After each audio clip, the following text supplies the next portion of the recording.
recording? We're going over. This is it. We're going. The Road the Stage returns, episode 72. It doesn't get any better than this. Last week we had Jay Wood on. Yes.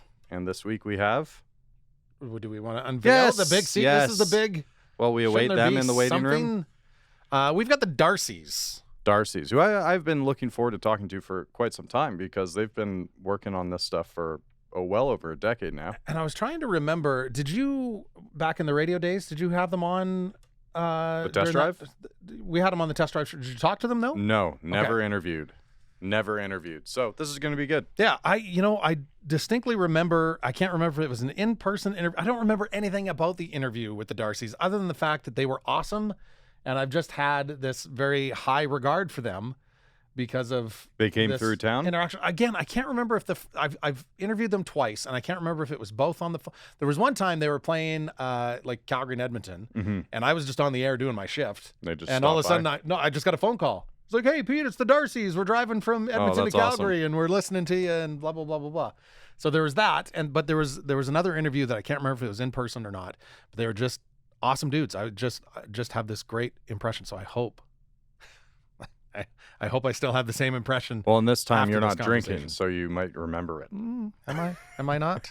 Am I not? Pete's got his flask. Is this like the old Letterman days? What's in the coffee cup? What's in the water bottle? He's got some vodka.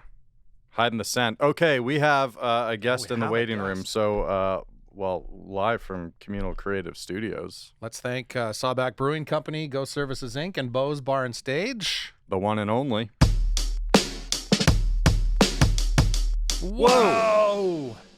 What's up? There we have it. It's a Darcy. I'm in like an Airbnb in I've been trying to work the lighting, but it's not in my favor. I look very pink for some reason. It's all good. Pink. I want you to know that. There's a filter for that. I'm sure we could probably in post find a filter. I look like a hot dog though. It's kind of freaking me out. I had to go look in the mirror and was like, is this why? You've got that glizzy gleam. That's right. You don't have like hair and makeup on standby for every potential?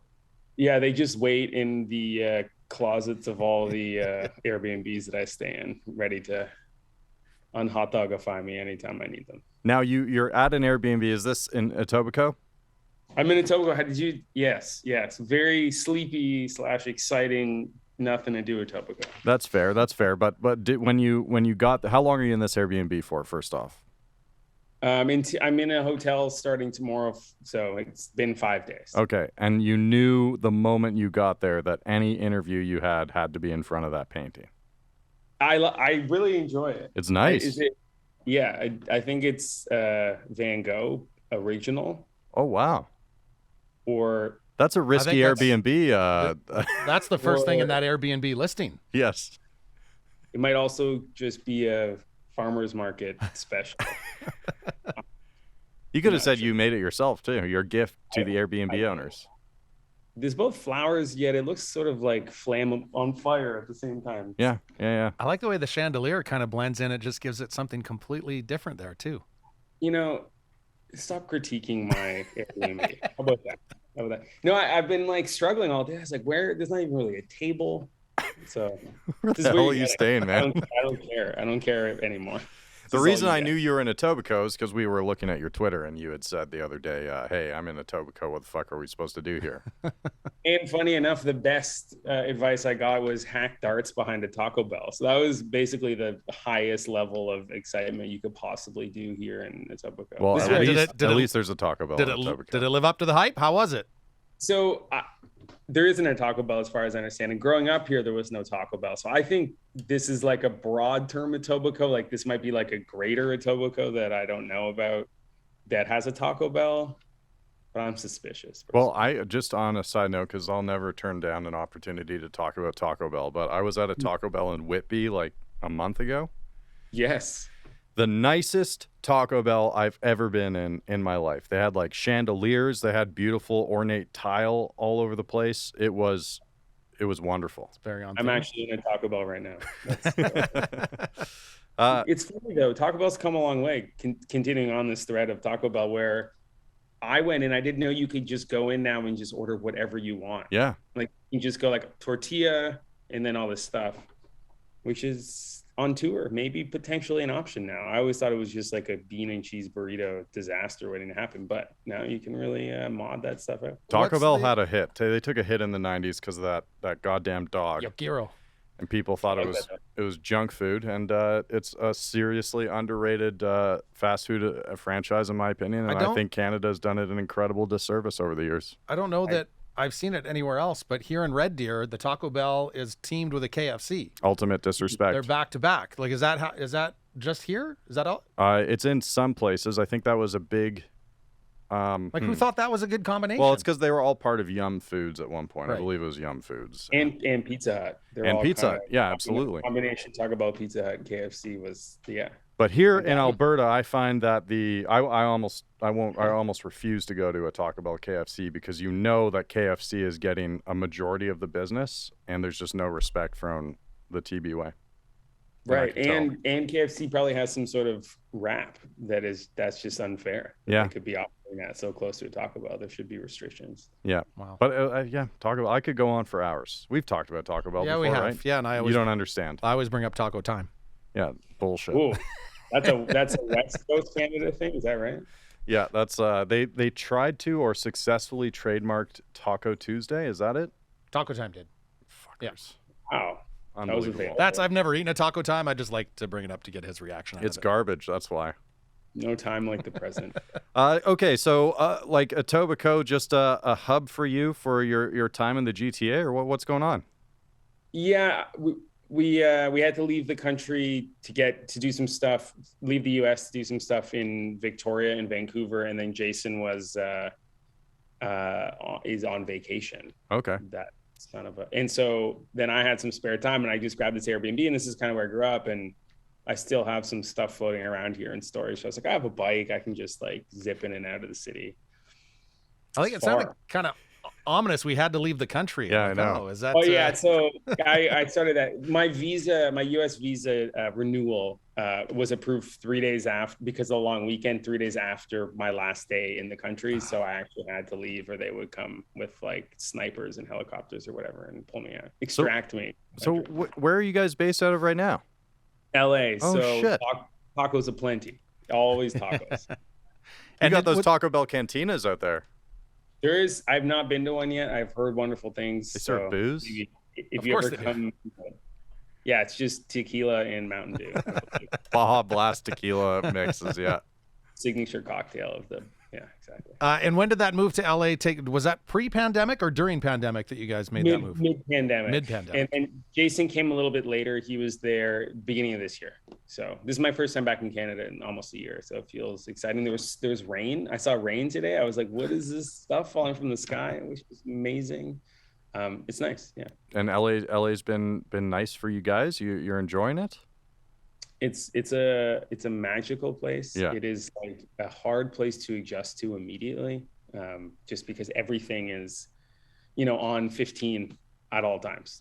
Anything that's happening is just like the most extreme version of life. So it takes a second to sort of like warm up to that. But once you sort of get into it, like I live in a place called Echo Park, which is like a really nice area, and it's like somewhat walkable, which is like unheard of in most of LA, and you have a little bit of a community vibe, and I know some of the people, and like you can go to a restaurant and not have to get in a car and drive for an hour, which is really great. Mm-hmm. And that's kind of what I'm used to growing up in Toronto. So I was lucky to get a spot there, which made the transition easier. If I was like driving an hour every day sitting in traffic, I'd lose my mind. Like I went and picked my parents up from the airport a month ago, and it took me 35 minutes. And then I picked my partner up from the airport 2 weeks ago, and it took me 2.5 hours. Wow. So really it's a mixed bag. So the car part sucks, but I'm lucky that I can kind of move around in Echo Park. No rain traffic. Yeah, but we want rain. Yes. We're all praying for rain right now in LA. The drought is very serious, and it's pretty dark times, and you can see it, like even just in the reservoirs, how they've evaporated. So it's kind of scary. Feels like the end of the world. This is my on 15 sort of point. Everything is just extreme there. So yeah, I heard it rain yesterday or 2 days ago. So that's good news. I was listening to a recent episode of Mark Maron's podcast, and he's been doing his show out of LA for close to 15 years now, I think. But he actually just applied for a residency in Canada. Oh, really? And I believe his idea is to find a place in Vancouver, but the stress and anxiety of not just living in the States, but also living in LA. Mm-hmm. And he's been there for, I think, 20 years or something. So he's seen a lot of, well, natural destruction is definitely one of the things. Mm-hmm. But that anxiety, that stress to the point where you actually have to remove yourself from the situation is pretty heavy duty. Yeah, there's definitely a lot going on. But as a band, there's also an amazing upside and a huge community, and like we met a lot of people really quickly, like very supportive, very encouraging, really engaged, other artists, whoever it might be, like just been a great, awesome, immediate sort of thing, which has been really wonderful. Well, and I feel like judging on past music, you guys have always had a little bit of an infatuation with LA and the West Coast. It's funny you say that, because now that we live there, I'm like, should I write a song about the Taco Bell and Whitby? Because like, what do I write about? Yes, yes, you should. We should. I feel like there used to be a grant for touring bands. They would get Taco Bell grants, like $1,000 when they were on tour. So, are you being serious? That used to be a thing where you could get that money, and then anywhere you were, you could get Taco Bell if you were in need. It's an incredible company. Wow. All right, an incredible brand. That's right. So yeah, no, I've always loved LA since I was a kid, in the palm trees and stuff. Again, it's like a bit of a curve when you there's so much mythology and everything around that place, and then you get there and it's pretty different from what you imagine, but it's an amazing place to live. Well, that's really cool. I actually did not realize that you guys have been living down there pretty much full time, right? That's right. This is our first show in Toronto. On Saturday, we're playing in Toronto, and it's the first time in like 3 years. Wow. Yeah, that's right. So since you've been there, I'll ask in Shangri-La, you bring up Chavez Ravine. I don't know there's many songs that mention Chavez Ravine. So like lifelong Dodgers fan, have you been to Always been. And I live like 2 blocks from it. Oh, geez. Yeah. So I can walk up a steep hill, down a steep hill, up another steep hill, and I'm there. Did you go to the All-Star game? I almost went to the All-Star game, but I had something come up. But yeah, I had tickets. I was ready to go. It was very exciting. And they're doing so well. The Yankees are not, which is lovely to see. The Dodgers are doing very well? Yeah, they're good at baseball. And that's a good thing, right? That is a good thing. I mean, I think if the Jays were to play the Dodgers in the World Series, I would still root for the Jays, but it is I've always been a Dodgers fan. Well, you've tuned in on the wrong day, because Pete's for some reason not wearing his San Francisco hat right now. This is about the only episode I think we've had where I haven't had a Giants hat on, but out of respect. Yeah. Oh, it was a purposeful decision. Well, I mean, Wes? they're like the biggest baseball team of all time. Like, I just didn't want to sit here and get chirped for an hour. I wouldn't dare. But it is, from the outside, it is sort of evil. They can just buy anyone they want, and they manage to get everyone all the time. And so even just reading about the Freddie Freeman deal, I just can't. They somehow swindled him away too. So yeah, crazy stuff. So Wes, I'm going to ask you: is his team shit?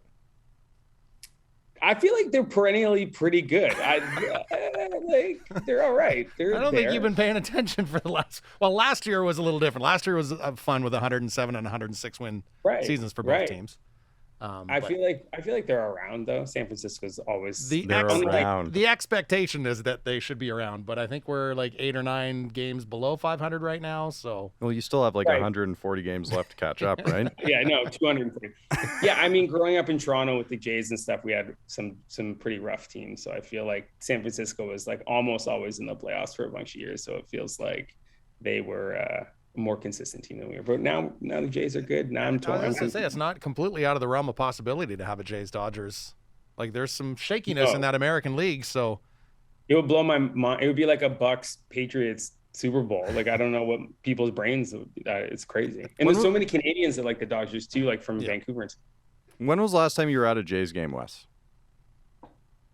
Great question. 4 years ago, I guess, 3 years ago, just before the pandemic. So my favorite part of going to Jays games, and I grew up in the GTA, was not the baseball game. It was the drummer outside of the Sky Dome. Yeah.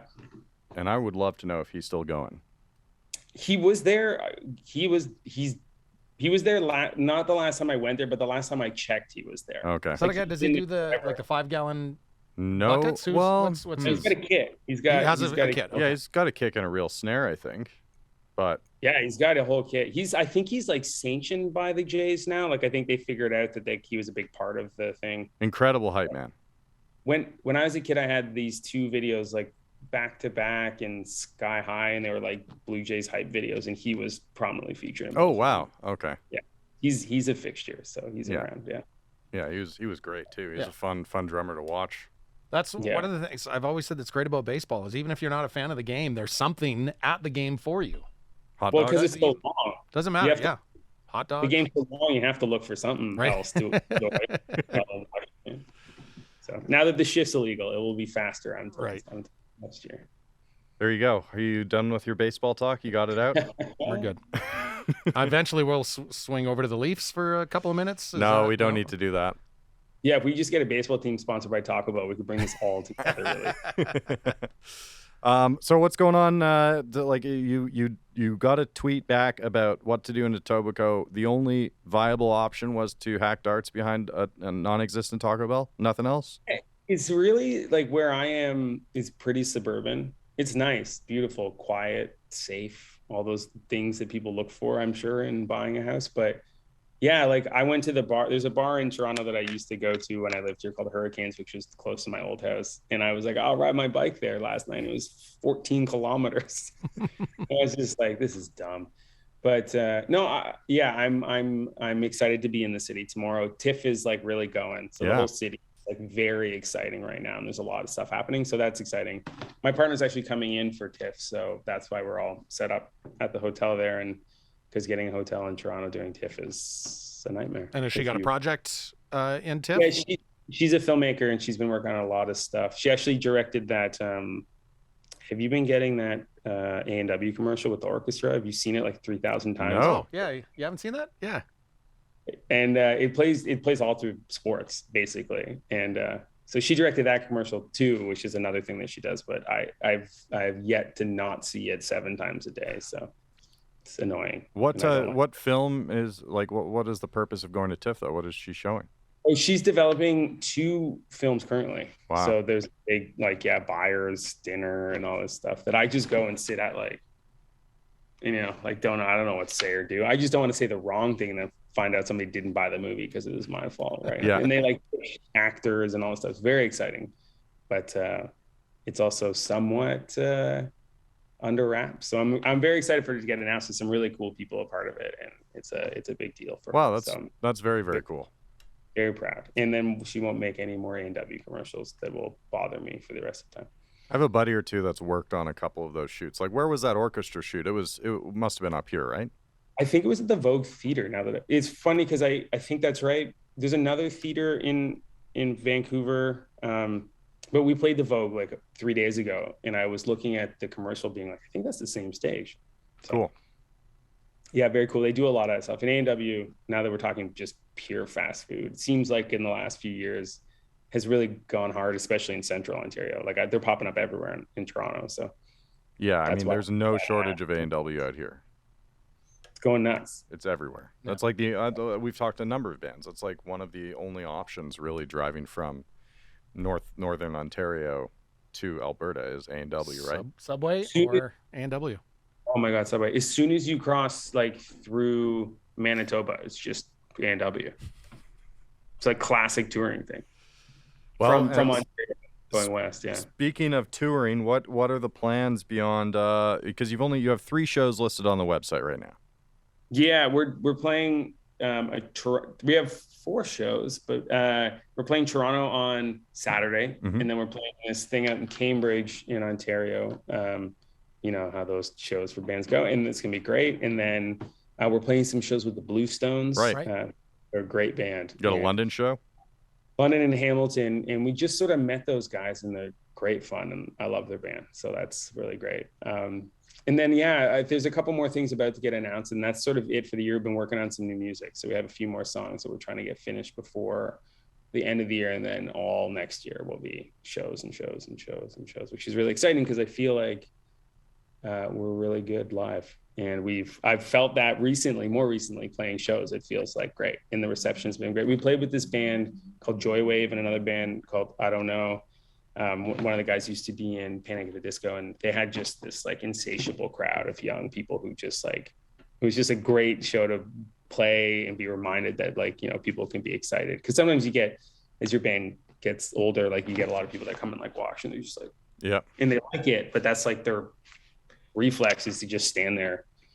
So these people were just psyched about the whole thing, which was really awesome. So it's really fun to play. Like we were talking about Shangri-La, like that entire record came out during the pandemic, so we haven't been able to play any of it live. Yeah, even some songs before that. So just getting to sort of workshop them. And normally when you're playing, like we'll play some of these new stuff, some of these new songs that we're working on now and the end of this year and into next year. And then we'll know like what works and what doesn't and like how to tweak them or whatever based on audience. And we couldn't do that with any of that stuff. So it's really exciting to get back out there and play shows. Well, I hope they're good. Where's the Toronto show? We're playing Mill Street. Right. Is having the 20th anniversary party. Yeah. Which is going to be exciting. And Dizzy, who's a really great band. I don't know if you know Dizzy. Yeah, and really good. Tokyo Police Club also. Awesome. So it's a great little lineup. And I think there'll be some beer. Yeah, I've heard that Mill Street's kind of famous for that, right? Yeah. And yeah, it's going to be on a street also. So it's kind of like the whole thing all together. Thompson Street, though. Thompson Street. Thompson Street. Yeah. I want to know about a venue you guys just played. It's a venue I've kind of had on my list of wanting to check out for a long time. It's Poppy and Harriet's. You gotta go. It's everything. My girlfriend's going on Saturday. Who's she seeing there? Or Poppy Friday. and Harriet's? Yeah. Yeah, she's going to a bachelorette party in Palm Springs. Oh. And nice. I said, well, you should search up this joint because I only really know it. You know, I've seen it on tour lists before, but the Bourdain episode of, I think it was No Reservations, he goes there with Josh Homme. Right. And I was like, yeah, I mean, this place is like, you know, a pretty legendary venue by all accounts. And they looked it up, and there's a band from LA, I think 2 sisters or twins or something that are playing. Yeah. I feel like that's a big part of that venue. Like small bands, sometimes you go out there, like we had a great show. And on top of that, this whole crew of like 25 people from San Diego that got an Air B&B also like crammed into the show. And we're just so excited and like just Googled our band 4 hours before the show, knew like one song. Yeah. It wasn't the song called San Diego, which actually made me laugh. And then they knew the words to one song and they were just like happy to be there for the rest of it. And this is a big part of that venue is just so many people just rolling up to it. And it's an amazing space. And it's not huge, right? What's the capacity on it? No. It feels like the capacity is like 75, but it goes back, but it's like a restaurant as well, right? Yeah. It's like a barbecue spot. So there's like pillars and tables and stuff. You could probably like slam 400 people in there, but it would be like a bananas sort of event at that point. But they do outdoor festival-y things. Like They had Modest Mouse or somebody there recently, but they said that they don't do that very much. They like to keep it indoors. And yeah, we got an Airbnb, stayed an extra night. Better lighting in that Airbnb, and it was great. It's just just magical. So many stars and yeah, because it's out in the hills, right? Like it's fully out there, yeah. And it's an old like pioneer town, like for the movies, right? So there's a full set you can walk through, and it wasn't on when we were there, but they have like a Western show, and like the guys shoot each other and fall off roofs and stuff like that. The Western medieval times. Yeah. Exactly. And then there's another place there. I keep forgetting the name of it, Red Dog or Mad Dog or something, another saloon that was really great as well. So it's definitely, I knew exactly what you were talking about before you even said it. I mean, it's an iconic place. It seems super cool and original and unique. It doesn't seem like they've, you know, based on pictures alone, it seems like they've maintained an aesthetic that's existed for a long time. And like you said, sure, they might have the odd big show, but like fucking Les Claypool played just a solo gig there within the last month, I think. I was going to say, like, it doesn't. That would be amazing. It's just such a wide variety of artists that I've seen play through there. I think there's just a lot of artists that are like, I'd like to play there. Yeah. Even like Paul McCartney or whatever played there. And he was just like, I want to play here. And then they did. The Chili Peppers play there like every cycle or whatever. Like it just happens, you know, like they just do it. So it's kind of cool that they have a space like that. Very cool. And then, so speaking of that part of the country, you also did like Ruben Bullock's, he had like a backyard festival or something last summer? Yeah. I guess he's from Alberta. I wasn't even thinking about that. Yeah. We had him on the show like a week before that weekend, I think. Yeah.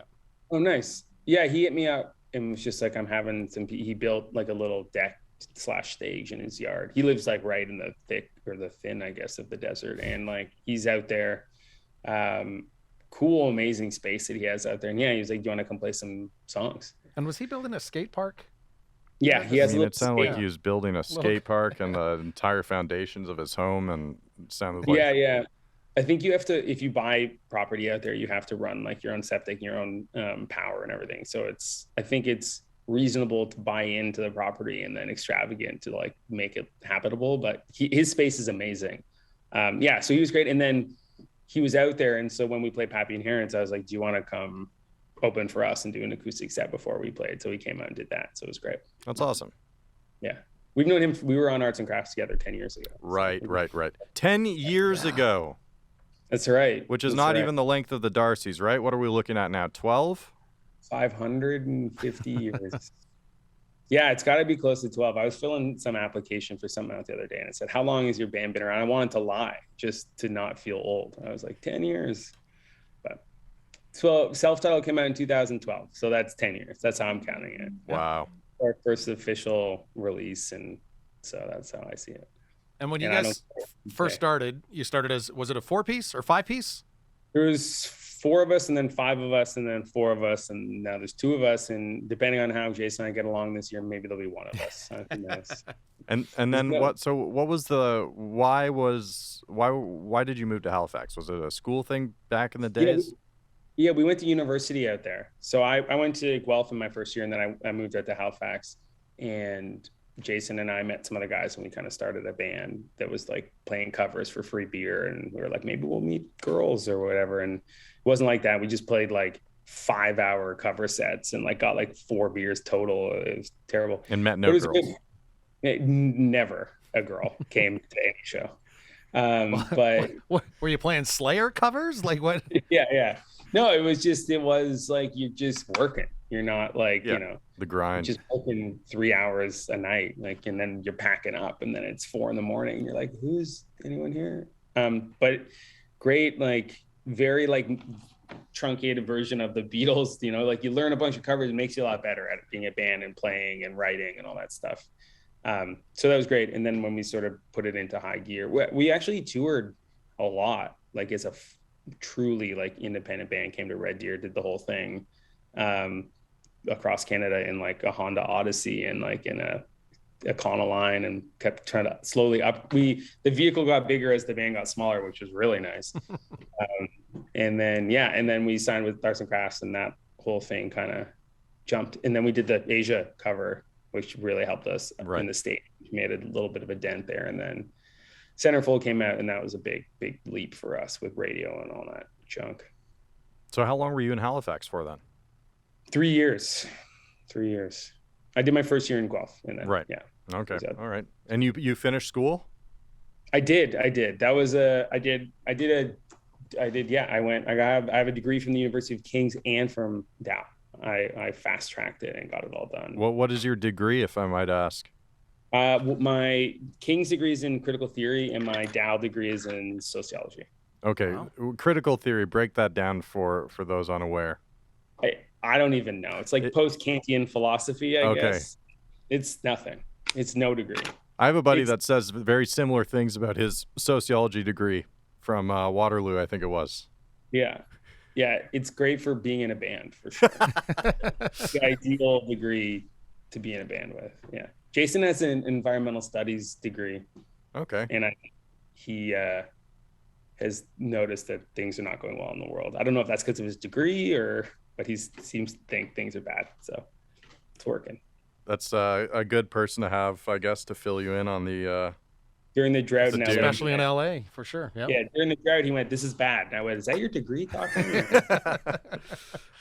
So Washed Away came out August 5th. That's just a one-off, or?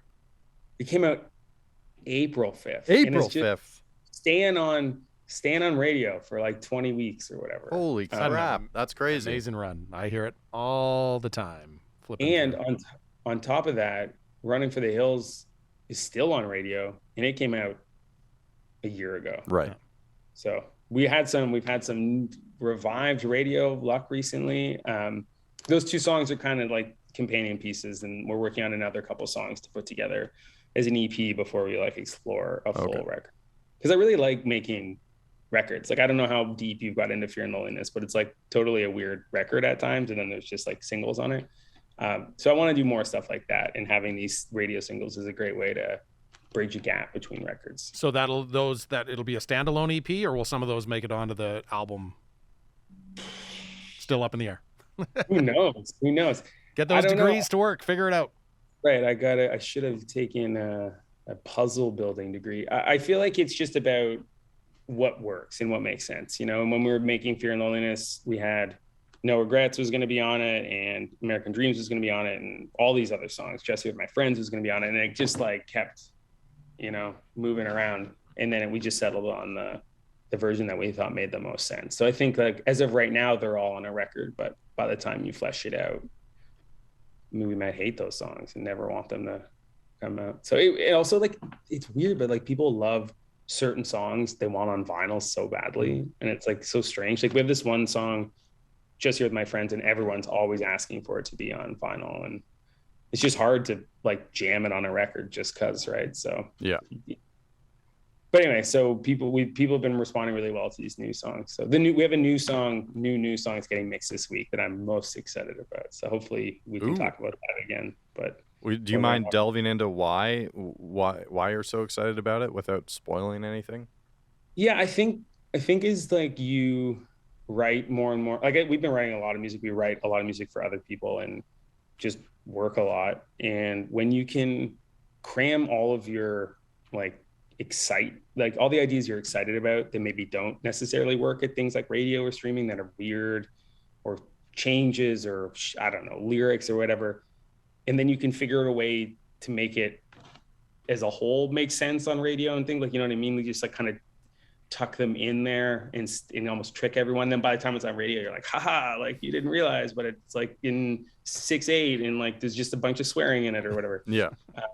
But yeah, that's exactly what it is. It's in 6/8 and it's full swearing. No, but like I'm excited. It's just I feel like we've got a lot of creative ideas jam packed into this song, and it's really exciting. I don't repeat this. Turn the recording off. But I've been I have like kind of have the Imagine Dragons to thank for this. Now hear me out. I've been listening to some of their songs because they get played on the radio relentlessly in LA. It's a good word to choose.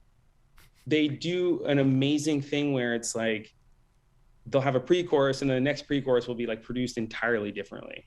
And then they'll have like a chorus and then the next chorus will be like have a totally different sort of like spin on the production. And it just unlocks something in my brain. I was like, oh, we don't have to just like, people are almost, and I think maybe TikTok as well, but like they're bored by the time you get to the second chorus. Before it was like, copy and paste it because that's what everyone needs, verse, chorus. And now it's like, do the pre-chorus totally differently so it's memorable because they just heard it, but also totally different in production, which is like was really exciting. So we kind of doesn't sound anything like them, but it just allowed us to do some cool stuff, which I was excited about. Interesting. That's picking that up from that specific band. I can't help but feeling no one else has thought about it like that. Maybe, but they are like the 5th most streamed artists in the entire world, so they must be doing something correctly. 100%, which now makes me think like how vital is that song structure, whether listeners know it or not, to their success, their popularity. Right. But there's always been formulas, right? Like you go back through all the transitions and transformations that music has gone through. There's been formulas that have 100%. And as someone who neither listens to Imagine Dragons, so I don't have an informed opinion, but formula is the number one word I'd think about when I've heard their songs before. Right. But Wes has told me that the formula is not exactly what I thought it was. So yeah, or like they found a way to like represent the formula, which feels different, even though it is the same, which I think is really cool and allowed us to be like, oh, we can like have this pre-chorus be like similar to the verse and similar to the first chorus, and then we can just hollow it out and have like 808s and it can be super bassy and just different and feels really refreshing. And then the chorus feels even more exciting. It's just unique ways of looking at the production and the songwriting and like allowing each part to feel like invigorated, which is just cool. And it's funny, like the way you mentioned of that going, because attention spans get shorter and shorter by the day. So you're right, to have like a second chorus that's similar but structured a little differently to keep the attention, you kind of have to. Yeah. It sucks that that's the world we live in, but that's the world we live in, right? But I like it. It's like, it's fun. You get to, if I just wrote a verse, chorus, and then copied and pasted it, and then wrote a bridge and then copied the chorus again, like songwriting 101. There's a lot of bands out there, and I won't name them, and in Canada even, like just like they make a lot of the same music. And sometimes for me as a listener, it's not even that I don't like it. It's just, it's the same. It feels the same, and you can get a little like, this is this band and this is what they're doing. And so for us, it's always fun to try to just change it, stretch it as far as possible, or test the elasticity of how far can we produce it differently while it still feels like us and still makes sense wherever we need it to go. And then when we have enough of those radio songs and stuff like that, we can make the more fun songs that don't have to worry about things like radio. Yeah, like and you mentioned Bluestones. I do find, and I still haven't seen them live, I don't think. It's great. We've got them coming soon, They're right? coming before the end of the year. Right, yeah. Yep. I think they're coming like next month. Yeah, I think it's end of October or something. But like that record that they put out a couple of years ago is very diverse sonically. Mm-hmm. There's some really cool. And then they put out that one single immediately after that was, I think some people were a little upset about it, but it was basically, it could have been a hip hop beat. Yep. Right. Yeah, they're doing some cool stuff. I always think about that when I hear them on radio in Canada, how it doesn't sound, in my mind, I don't know if this is the same for you, but there's a Canadian rock sound you can kind of hear. It's kind of like the Subway vegetable smell. You're like, oh, I can hear a song come on and go like, that's a Canadian rock band, even if I've never heard it before. And they don't really sit in that same space. And right. Jason and I are working really hard not to smell like Canadian Subway vegetables or whatever I'm saying. And like, that's the effort. And I don't know if it's working for us, but I think that they do a really good job of it, the Bluestones. And so it's really exciting to hear their stuff on the radio because they feel like they're pushing it and it feels like bigger and like more expensive and like they're really putting the effort in. And it's not limited to, because they could have because they hit first with it, like it was that blues rock kind of sound that was their first couple of hits, right? First few, I think. In that realm of things. Yeah. It'd be pretty easy to get into that lane and just stay there. Totally. For sure. And that's why I like about making records. Like you were mentioning Shangri-La, it's like my all-time favorite Darcy song. And like obviously, where does that song go? Does it stream? Does it go to radio? Like probably not, but you get to make a record and you get to do those songs, and I think that's the best kind of stuff. So when you're done, you're obviously working on all your own stuff, but you guys have like the full-blown production team, record company. I was listening to Billy and the Devil last night, which is phenomenal. And that's another artist you guys are working with right now. Totally. I love that. He's so awesome. He's actually playing a show, like an acoustic set in Toronto on the 15th. So I'm really excited to go see that. We helped with that. We worked on the production of that and some of the songwriting, but just such a cool project, and it's such a universe, and I just love it so much. And I was really happy to be part of that. So it doesn't concern you at all that you're working with the devil? That's true. I honestly think at sometimes that in that song title that I am the devil as Bill. I don't know. I'm worried about it. So, but we won't talk about that anymore. Anyway, yeah, I'm glad you checked that out because I think it's really cool. It's very good. Yeah. That's actually a Red Deer band that he's playing with in Toronto. Oh, cool. At the end of this week as well. Yeah. Who? King Bull. Oh, shit. That's that show, right? Yeah.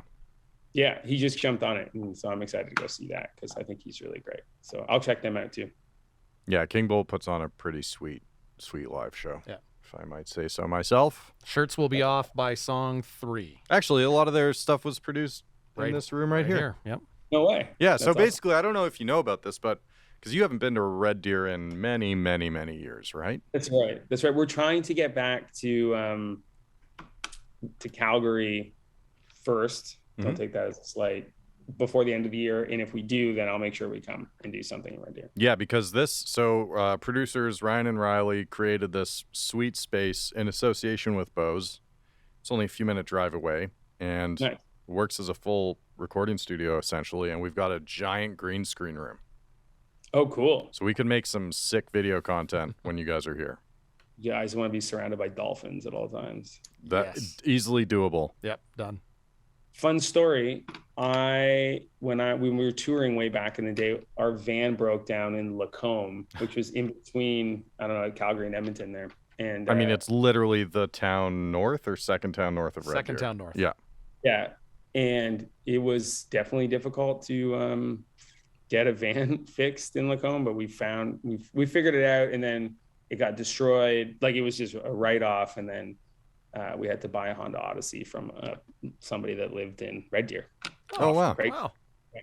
And that's the only reason we're still in a band, is because that guy sold us his Honda Odyssey. And that Odyssey treat you well? Lasted for years and years? It had a VHS deck, Nice. And yeah, and I think it had Men in Black or something in the VHS. I don't think he meant to leave it in, but it was like a add-on to the purchase. And yeah, great. To this day, he sits around and laments. My Men in Black Men in VHS. Black, if I could only watch that Men in Black VHS He's got that again. empty case just sitting in front of him every night he goes to bed looking at the picture.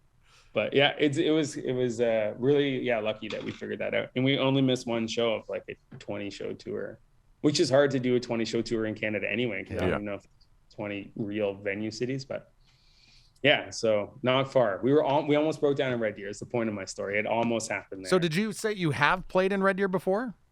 I think so. I feel like we played there lots. I just can't remember. Like I could do a deep dive on the internet. It would tell me where we. But not at Bose. Bose doesn't sound familiar, but we probably haven't played in Red Deer in like 8 years. Has Bose been around forever? Yeah, it has been. 8 years ago would have looked a little different. Would have been just getting the wheels going as a music venue at that point, probably. Yeah, I'm not sure. I mean, it's funny. I was telling Pete earlier, and I've never talked to you before, but we definitely, I think, had interactions playing some of your music on a program we had on the old rock station here called The Test Drive.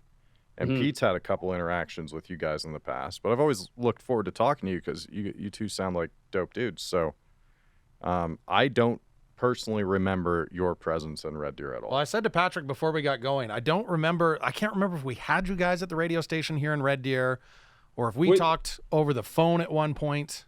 What was it called? It was 106.7 The Drive. The Drive. We came there one time, and we came into the station, and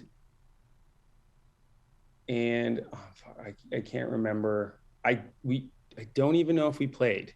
I think we just came into the station and said hi one time, and then I think the Drive turned over like within a year. That was it. That was the death blow. It was me. That was you. Fuck. No, don't say that. All right, now we know. We're a little sensitive about it, man. No. I just remember popping in and seeing. Because I'm like, it's like playing like old James Bond video games. You turn the corner and then like it kind of starts to build out. I'm like slowly seeing like out front of the radio station and like where it was like kind of coming back to me. But I, for some reason, don't feel like we played in Red Deer. And I feel like I even talked to somebody about how we would, I feel like I was talking with somebody about potentially playing a show, like DMing them on just doing that. Well, we were just talking about that. But no, I know. So we would have talked. It would have been right around 2016 because I think Miracle was the single, right? Yeah. Who else worked there? So there was me. It was me. Patrick was there. Fooey was our afternoon announcer. It might have been Fooey that you might have, if there was an on-air interview, it might have been with Fooey. I don't know. There wasn't a Ryan there, right? Oh, yeah, we did it. Yeah. Our morning show guy at the time might have been Ryan. What was his last name? Simmons. Oh no, I don't know who I talked to. Anyway, I'm gonna do some interneting when we're done here. I'm gonna find out when. That's what you do in Etobicoke. If I had been doing my job, I should have done that pre-interview. So that's on me.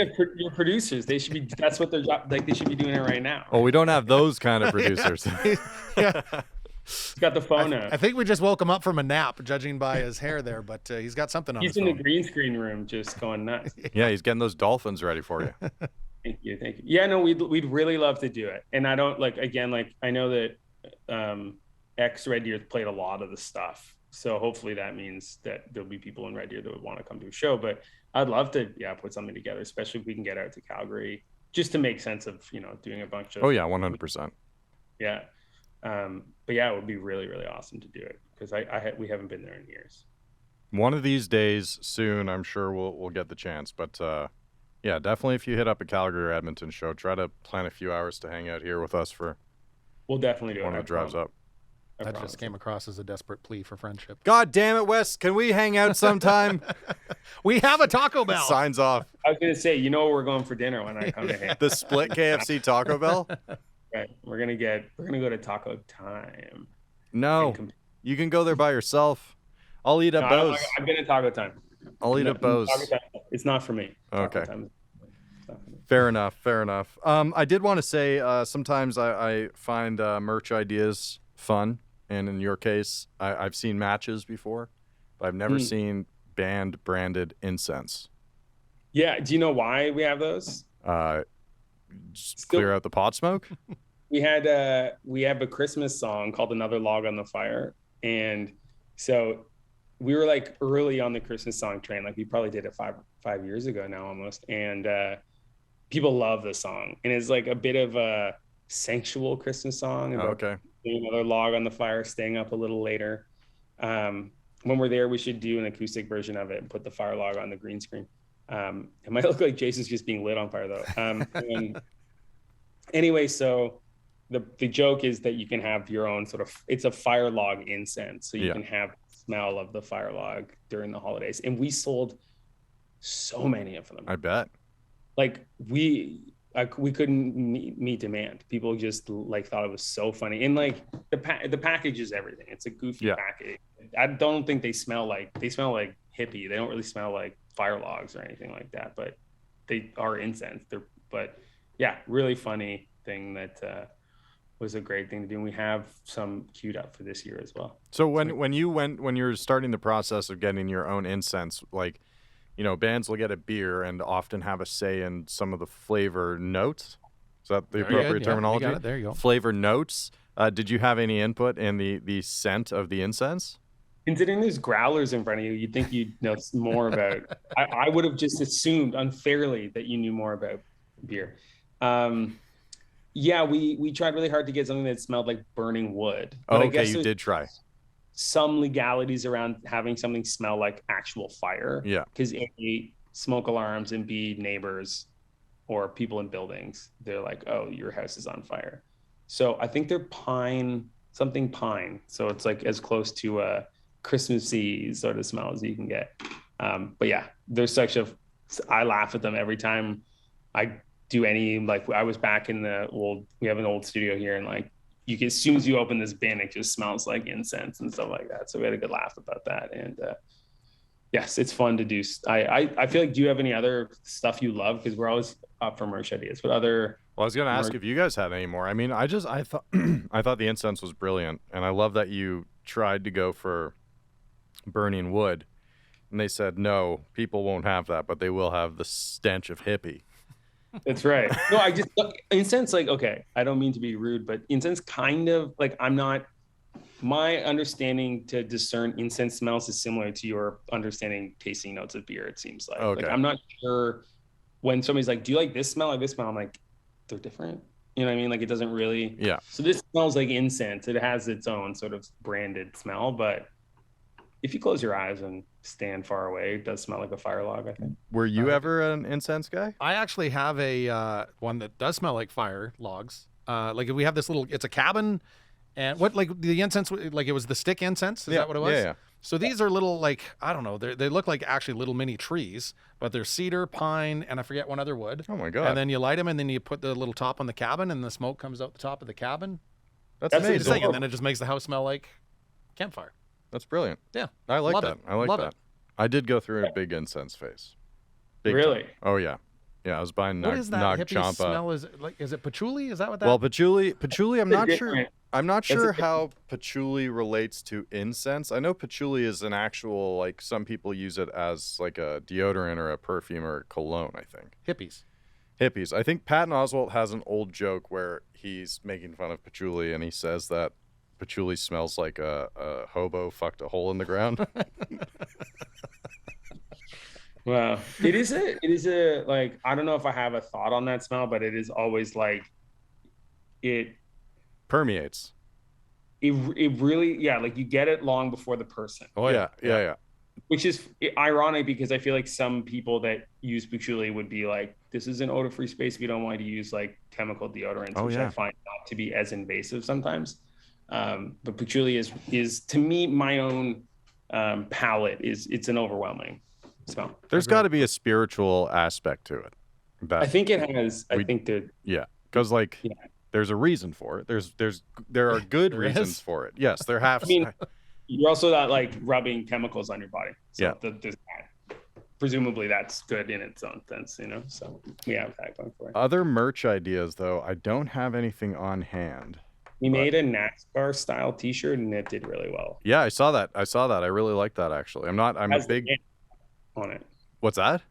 It has our old tour van on it as the car. That's what it is. Okay. I was gonna ask if you did any racing in that van. Maybe you sent it off demolition derby style, like pup or something.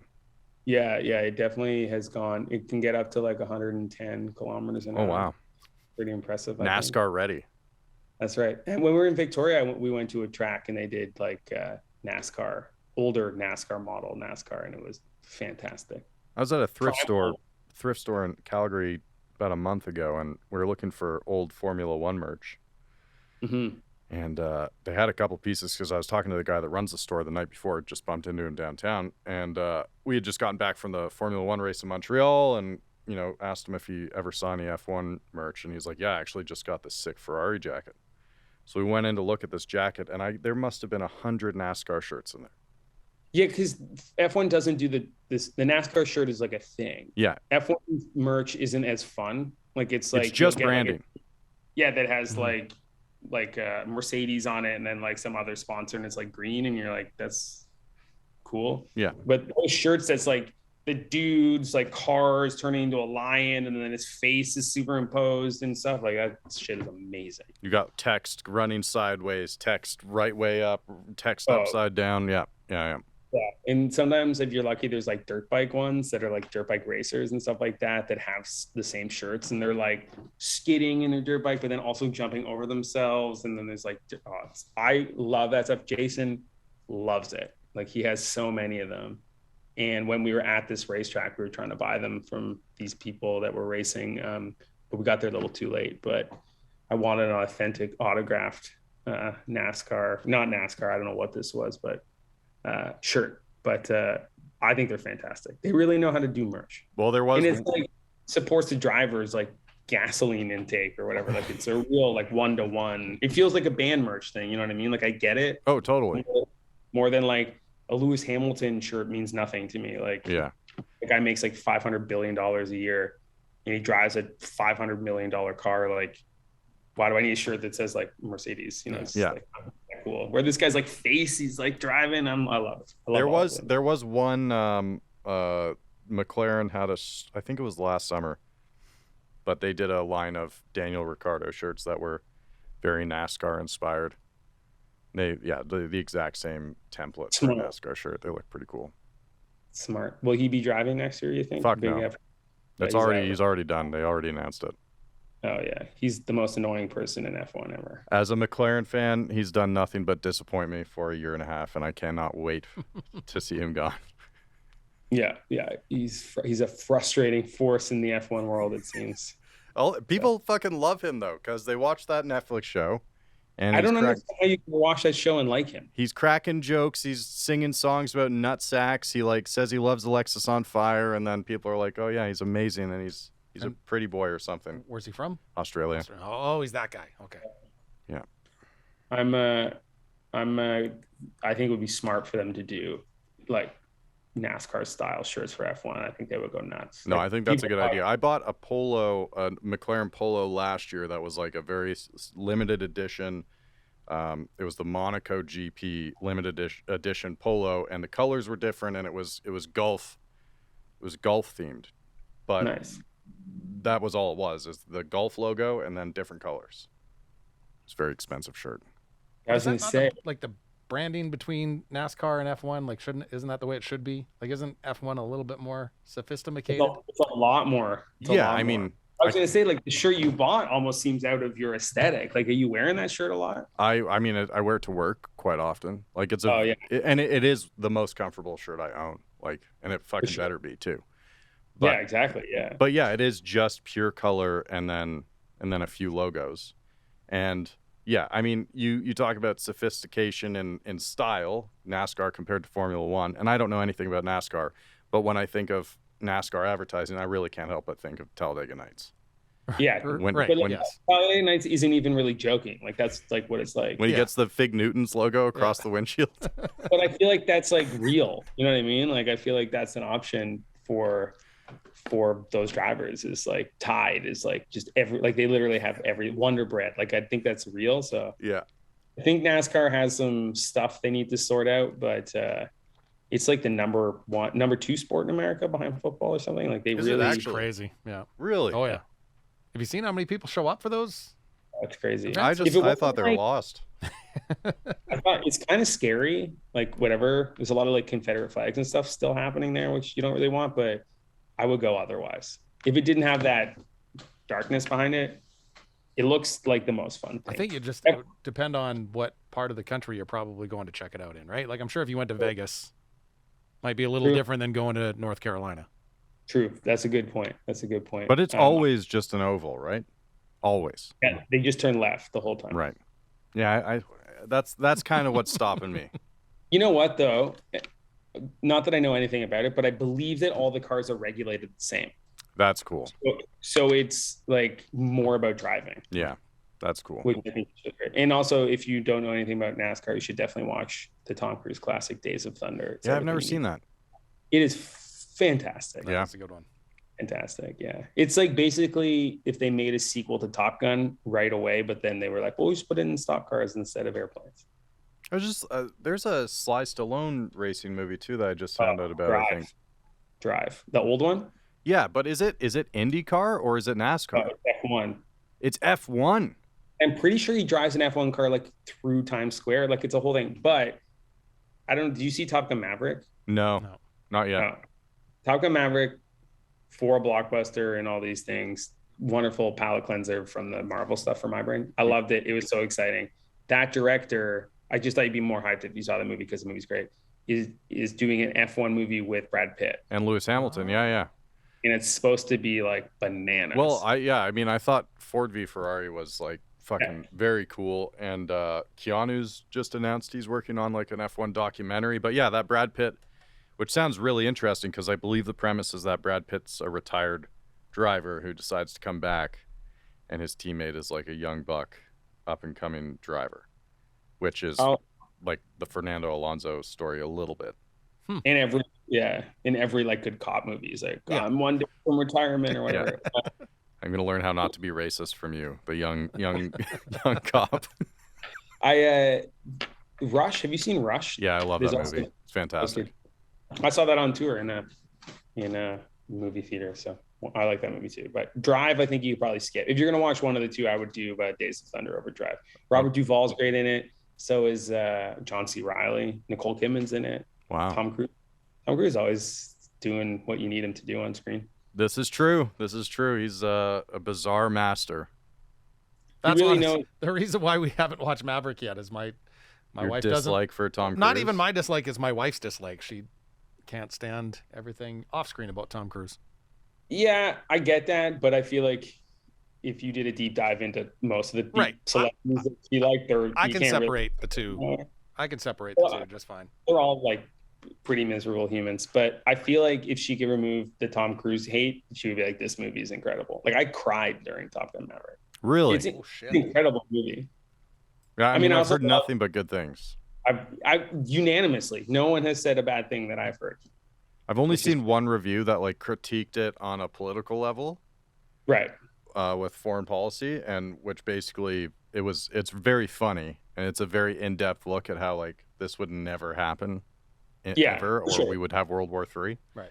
It's also like a fighter jet movie. They got to do something. Yeah. It's very like Star Wars too at the same time, like style. They're like, it's hard to explain once you see it, you know what I'm talking about, but they like have some Star Wars touch points. It really makes sense as a movie.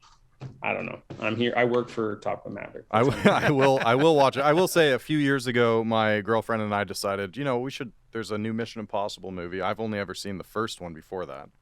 So we actually went and bought all 6 or 7 of them or something in some pack. They're amazing. Except for the second. The second one. Well, and specifically the last 3. Is that the last 3? Incredible. Holy shit, man. They're fucking great. Really good. And this is like exponentially better than those. And during it in the theater, they have the trailer for the new Mission Impossible before. Oh, okay. That makes sense. So it's all tied together nicely. That makes sense. Well, I know after we're done here tonight, I am going home and I am going to watch Men in Black. Oh. Yeah. So. And you can now buy Top Gun at your home.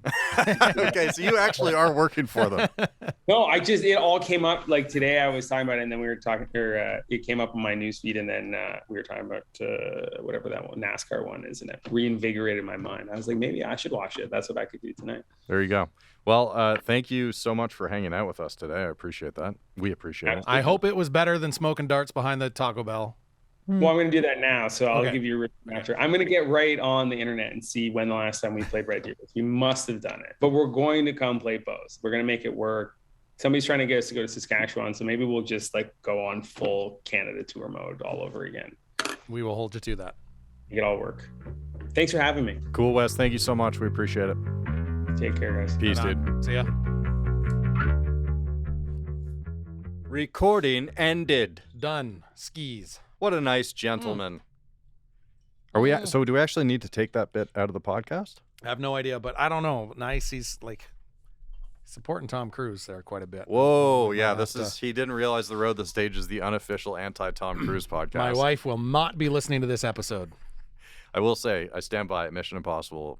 I gotta give crazy fucking movies. I can't even think of why I hated that movie so much. Well, which one? Back in the, I just never got into Mission Impossible. Well, at the all. first because what would have been three the are pretty goofy. Like the first two especially what would have like that dumb competed gadgets and against? shit. Because I'm really bad Bond. like that. Would have been been Bond. against Bond, but I'm not a big Bond guy either. Would have been Pierce Brosnan Bond if I'm not mistaken. So weird. I don't know why I have Maybe a disdain. Batman, Clooney Batman. That could have been. But the most recent ones, the ones since like we'll say Was there 10 of them? 2005. There's I think the one coming out is 8. And Cruise in all of them? Yeah, and my theory is that we'll actually watch him die attempting a stunt in these movies because the last one he like shattered his leg jumping over a roof. Right. Yeah. He's a madman. He's got some things to sort Okay. out. All right. All right, Wes from the Darcys. I'm happy to report I still have a very high regard Yeah, super for nice that dude. gentleman. Super nice I dude. wish I could remember exactly what it was that we talked about whenever it was, but good dude. Yeah, And for sure. they are a fun band. I very much would like to see them live. I actually just missed, they played Winterruption This year? this year. Last year? This year, Oh. like in February of this Oh. year, whenever that was. Was it Winterruption in both Edmonton and Calgary? They have the same name for both? No, Winterruption in Edmonton, Big Winter Classic. Big Winter in Classic Calgary, in I Calgary. That's believe. right. Yeah. So for Winterruption, I'd gone up to see Boy Golden, and I think Yes. the Darcys had been there the night before, I want to say, and I just couldn't make it work. Did I ever tell you about when I was in Calgary for Big Winter Classic? I wasn't there for Big Winter Classic. I had an important event on a Saturday night. Went to see an afternoon show at Broken City. Were you eating chicken asses? No. Was that the important Yeah, event? actually, I think I was that the eating chicken chicken ass ass night? that day. All right. And That could have been any day, but I knew that Boy Golden was playing Broken City that night. It's like, oh, what are the chances I'll see him? I'm walking down the stairs, and sure enough, he's walking straight towards me. They just got there for load-in. And I was like, oh, Liam, what's up? He's like, oh, hey, Patrick, how's it going? Do you know where we're supposed to put our stuff? And he's like, you're not going to know. And then he went off to find someone, and that's the last I saw of him. that was it. That's your Boy Golden moment. Wow. Yep. Man, you got stories. I know how to pick them. It's a great story. It was funny that he thought for a second I would know where they were supposed to load in at a venue Well, in the you city look- I don't live. You look the part. That's true. Just a week ago, I was asked if I was in the band. And this time I said yes. Which band? I don't remember, actually. What do you play? John Bay. All right. Well, thanks you to Darcy fuck. Thank you to Wes. To the Wes Darcy. The Darcy. The Darcy. Wes the Darcy. Go check out their latest single, April 5th release date. It said August, man. I don't think so. Did I write that? I think it said April. I'm pretty sure. Did I write that? August 5th? Oh, did I? Maybe I wrote it. Anyways. Shit, did I fuck you? I fucked you over. I did write August 5th. Yeah, check out that song, Washed Away. There's 2 versions. There's the normal version and the acoustic version. Well, I'm going to go with, hold on a minute here. That's, let's close that. Let's pause that. I'm going to say. It's episode 71, and Pete's playing music on his phone. I think I know what happened. Well, now I'm kind of. Are you saying Wes was wrong? Yeah. So, August 5th. Right there. It is on Spotify. August. Interesting. However, and I hate that they do this. Yeah. The single would have come out in April. Yeah. But then they would have added the Yeah. French version. Which, fuck, I wanted to talk to them about the French version because it's really good. And the lady they have singing on that is amazing. Did you It listen to the says French version français. version français, and then an acoustic version. Yeah, I which listened to the those acoustic would for have sure. been uploaded August 5th. So we're both at All right, fault. you're clear. You're clear. You know what else is clear? These growlers. Wednesdays. It's when new episodes of The Road the Stage come out. Hey, I have a question for you. Are you subscribed to the Communal Creative Studios YouTube channel? Because if you aren't, I wonder if you should be allowed to drive. Definitely not. Not capable at all whatsoever. Thank you to Sawback Brewing Company, Go Services Inc., Bose Bar and Stage, the Yahoos. Communal on the other Creative side of the Studios, room our there. fact checkers, Ryan and Ryley. I can't believe GG's. you pre-Wednesday'd. No, well, we fell apart at the end, all it's all right? We fell backwards. apart. I called him Darcy. God damn it. When do we come back? Get your shit together by next. Wednesday.